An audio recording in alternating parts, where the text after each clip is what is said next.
नमस्कार दोस्तों, बीबी एकेडमी में आपका स्वागत है। आज हम आपको मध्य प्रदेश के रिवर सिस्टम के बारे में समझाएंगे। तो दोस्तों, मध्य प्रदेश में नदियाँ किस दिशा में फ्लो होती हैं, कहाँ से निकलती हैं, सारी बातें बताएंगे। तो इसमें सबसे पहले हम देखते हैं कि मध्य प्रदेश में नदियाँ किसके दिशा में फ्लो होती हैं। तो देखिए दोस्तों, यहाँ पे दो नदियाँ दी गई, नर्मदा और ताप्ती नदियाँ। ये दोनों नदियाँ पूर्व से पश्चिम दिशा की ओर फ्लो होती हैं। ये दोनों नदियाँ पूर्व से पश्चिम दिशा की ओर फ्लो होती हैं। इसके बाद दोस्तों देखिए दोस्तों, ये ऊपर की नदियाँ दी गई हैं 1 2 3 4 5, ये 6। ये सारी नदियाँ उत्तर दिशा की ओर फ्लो होती हैं। और ये देखिए दोस्तों, ये यहाँ पे एक रिवर फ्लो हो रही है, सोन नदी है। ये उत्तर पूर्व की ओर फ्लो होती है। अब दोस्तों, इसमें सबसे पहले हम ये देखते हैं कि जो नदियाँ पूर्व से पश्चिम की ओर फ्लो होती हैं, वो सारी नदियाँ खंबाती खाड़ी में जाके मिल जाती हैं। और जो नदियाँ ऊपर की तरफ जा रही हैं, ये सारी यमुना नदी में जाके मिलती हैं। और ये जो सोन नदी है, ये गंगा रिवर में जाके मिलती है। तो वन बाई वन हम सारी नदियों को एक एक से पढ़ते हैं दोस्तों। तो सबसे पहले हम देखते हैं मध्य प्रदेश में सबसे बड़ी रिवर कौन सी है। तो दोस्तों, मध्य प्रदेश में सबसे बड़ी रिवर है नर्मदा रिवर। नर्मदा नदी मध्य प्रदेश की सबसे बड़ी नदी है। इसको मध्य प्रदेश की जीवन रेखा बोलते हैं। क्यों बोलते हैं? तो देखिए दोस्तों, ये मध्य प्रदेश के बिल्कुल बीचों बीच लगभग जाती है और कई सारे डिस्ट्रिक्ट से होकर जाती है। तो इसका उद्गम स्थल देख लेते हैं, कहाँ से निकलती है, कैसे जाती है। तो सबसे पहले देखिए दोस्तों, नर्मदा नदी अनूपपुर जिले के अमरकंटक से निकलती है यहाँ से। इसके बाद ये ढिंडोरी, मंडला, फिर नरसिंहपुर, इसके बाद होशंगाबाद, हरदा, खंडवा, खरगोन और लास्ट में बड़वानी का ये बॉर्डर, और ये खंबात की खाड़ी में यहाँ से मिल जाती है। तो दोस्तों, सबसे पहले ये पूछा जाता है, इसमें क्वेश्चन ये आता है कि नर्मदा नदी के किनारे कौन कौन से नगर बसे हुए हैं। तो दोस्तों, नर्मदा नदी के किनारे जब हम नगर की बात करते हैं, तो देखिए इसमें खंडवा और खरगोन ये दो जिले हैं। तो खंडवा में दोस्तों ओमकारेश्वर आता है और खरगोन में मंडलेश्वर आता है। तो ओमकारेश्वर और मंडलेश्वर दोनों खंडवा नगर के नर्मदा नदी के किनारे बसे हुए हैं। और भी शहर बसे हुए हैं यहाँ पे। देखिए सर दोस्तों, होशंगाबाद से जाती है तो होशंगाबाद भी है, नरसिंहपुर भी है, और ये मंडला है और डिंडोरी है, ये सारे जिलों से भी होके जाती है। इसके बाद दोस्तों देखिए, नर्मदा नदी हो गई। इसके बाद हम देखते हैं ताप्ती नदी को।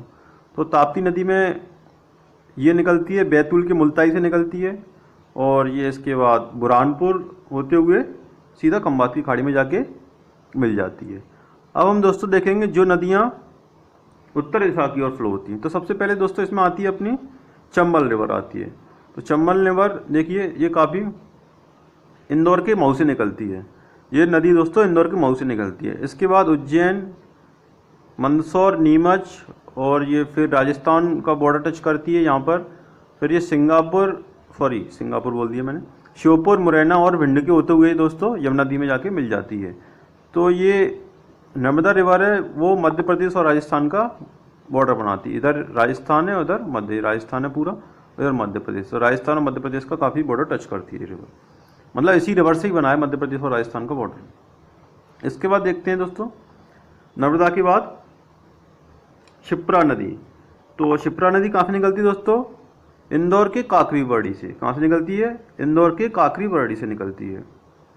और ये दोस्तों, ये रिवर चंबल रिवर में जाके मिल जाती है। किसमें दोस्तों? चंबल रिवर में। ये वाली चंबल रिवर की सहायक नदी है। इसके बाद ये देखिए, ये दोस्तों काली सिंध। तो काली सिंध कहाँ से निकलती है?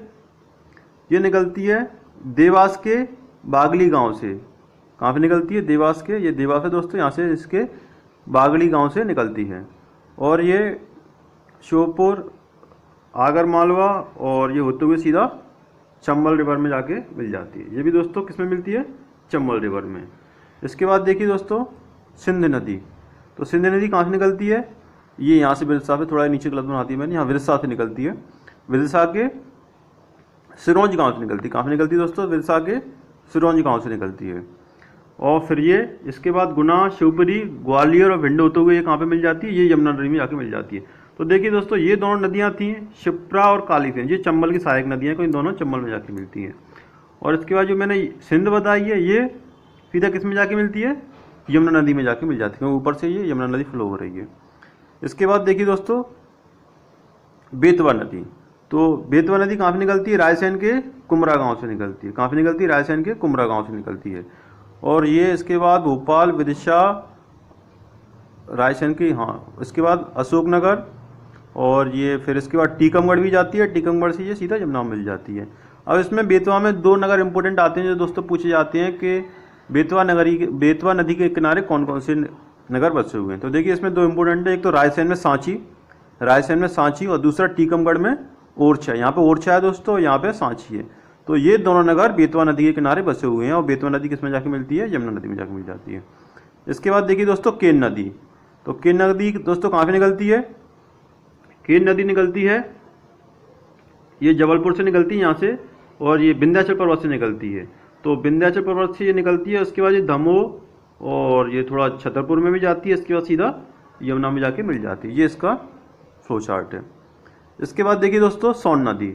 तो सोन नदी कहाँ पे निकलती है, सोन नदी निकलती है जहाँ से नर्मदा नदी निकलती है वहीं से सोन नदी निकलती है। सोन नदी कहाँ से निकलती है, अनूपपुर के अमरकंटक से निकलती है। और ये इसके बाद उमरिया गांव होते हुए उमरिया, और इसके बाद ये रीवा, सतना रीवा होते हुए ये गंगा नदी में जाके मिल जाती है। तो दोस्तों हमने आज रिवर सिस्टम में क्या देखा, कुछ नदियां ऊपर की तरफ फ्लो होती हैं उत्तर दिशा में जो यमुना में जाके मिलती हैं, कुछ चंबल की सहायक नदियां भी हैं इनमें से, और कुछ नदी पूर्व दिशा की ओर फ्लो होती हैं जिसमें नर्मदा उतारती है। एक लास्ट नदी है दोस्तों बेनगंगा। ये दोस्तों ये बेनगंगा ये वाली नीचे, ये एक सिंगल नदी है जो कि दक्षिण की ओर फ्लो होती है। तो ये नदी सिवनी से स्टार्ट होती है और सिवनी के बाद थोड़ा बालाघाट में भी जाती है, उसके बाद सीधा ये गोदावरी नदी में जाकर मिल जाती है। तो दोस्तों बेनगंगा कहाँ पे जाके मिलती है, गोदावरी नदी में जाके मिलती है। तो दोस्तों ये हमारा हुआ आज का नदियों का पूरा फ्लो चार्ट कि नदियाँ किस दिशा में डायरेक्शन में फ्लो होती हैं। इससे पहले दोस्तों पिछली क्लास में मैंने आपको मध्य प्रदेश का फिजिकल मैप बताया था, उसमें थोड़ी एक मिस्टेक हो गई थी, उसके लिए क्षमा चाहता हूँ। उसमें मैंने आपको बताया था कि ये मध्य भारत का पठार है और ये बुंदेलखंड का पठार है। तो दोस्तों इसमें थोड़ा आप करेक्शन कर लीजिए, बुंदेलखंड में ये अकेला नहीं आता है, बुंदेलखंड में ये मैंने ये बाद में पेन चलाया ब्लू, ये पूरा बुंदेलखंड में आता है, ये वाला रीजन बुंदेलखंड में आता है, और ये इधर वाला ये मध्य भारत का होता है, ये थोड़ा सा मध्य भारत का ये वाला पार्ट, और बुंदेलखंड का ये पूरा पार्ट है। ठीक है दोस्तों, और नीचे का जो बताया था वो तो भाई सेम टू सेम है। तो दोस्तों आपको ये हमारा वीडियो पसंद आया है तो वीडियो को लाइक करें और चैनल को सब्सक्राइब करें, जिससे हम आगे जो वीडियो डालेंगे उनकी इन्फॉर्मेशन आप तक पहुंचती रहे। धन्यवाद दोस्तों।